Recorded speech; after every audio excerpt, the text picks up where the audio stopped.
নমস্কার, রান্নাঘরে রাজশ্রীতে আপনাদের সকলকে স্বাগত জানাই। আজ আমি আপনাদেরকে বানিয়ে দেখাবো পুর ভরা আলুর দম। তাহলে এবার শুরু করি। এখানে আমি 3টে বড় সাইজের আলু ভালো করে ধুয়ে নিয়েছি। এবার খোসা ছাড়িয়ে নিচ্ছি। খোসা ছাড়িয়ে নিয়েছি। এবার আলুর দুদিকটা সমান করে কেটে নেব।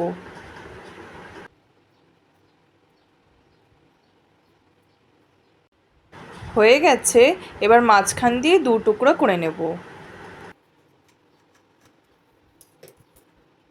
করে নিয়েছি। এবার আলুর ভেতরের অংশটা এভাবে বের করে নেব।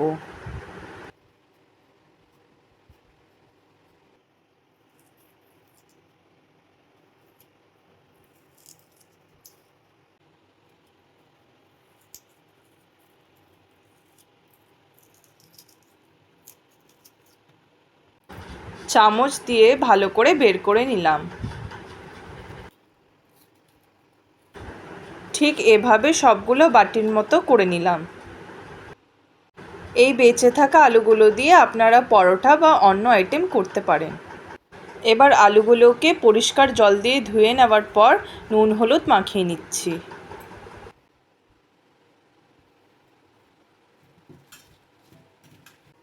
এখানে আমি 150 গ্রাম পনির নিয়েছি। এবার ভালো করে ঘিষে নেব।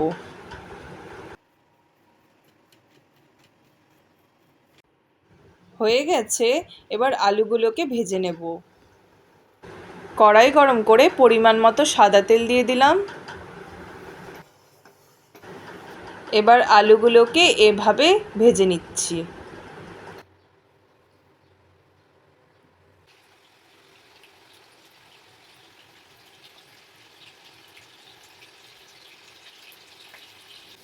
আলুর চারিদিকটা আস্তে আস্তে বাদামি করে ভেজে নিতে হবে।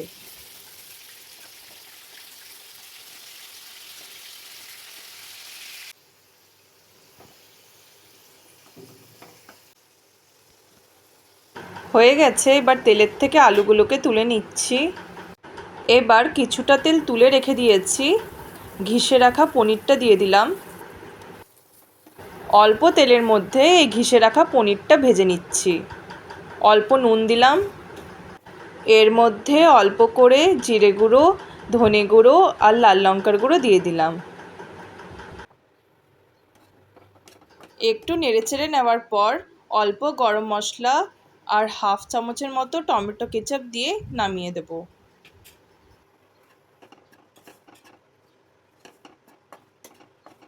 পুরটা একটু ঠান্ডা করে নেব। এবার আমি পুর ভরা আলুর দমের মশলাটা তৈরি করে নিচ্ছি। পেস্ট বানানোর জন্যে অল্প কাজু, নারকেল আর কয়েকটি কাঁচা লঙ্কা আর টমেটো কুচি দিয়ে পেস্টটা তৈরি করে নেব। পেস্টটা তৈরি করে নিলাম। এবার ভেজে রাখা আলুর মধ্যে পনিরের পুরটা চেপে চেপে ভরে দেব।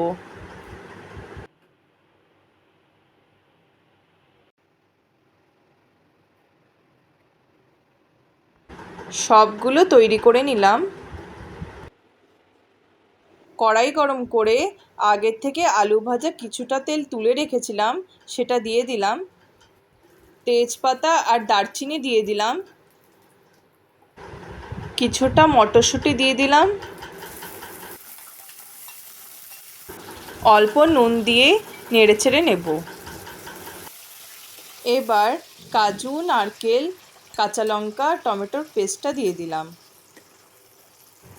মশলাটাকে ভালো করে ভেজে নিচ্ছি।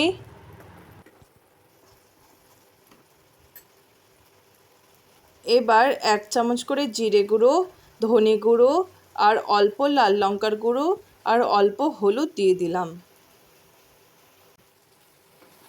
মশলাটা ভালো করে কষিয়ে নিচ্ছি।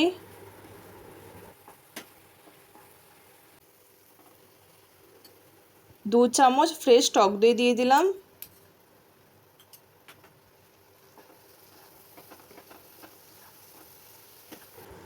অল্প চিনি দিয়ে দিলাম। আপনারা চিনিটা স্বাদ অনুযায়ী দেবেন। হাফ চামচ গরম মশলা দিয়ে দিলাম। এবার 1 গ্লাস জল দিয়ে দেব। ঝোলটা একটু ফুটে উঠলে আলুগুলোকে বসিয়ে দেব।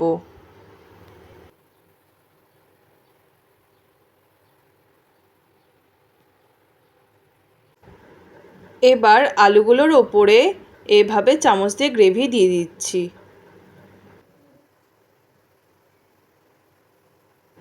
অল্প ঘি ছড়িয়ে দিলাম।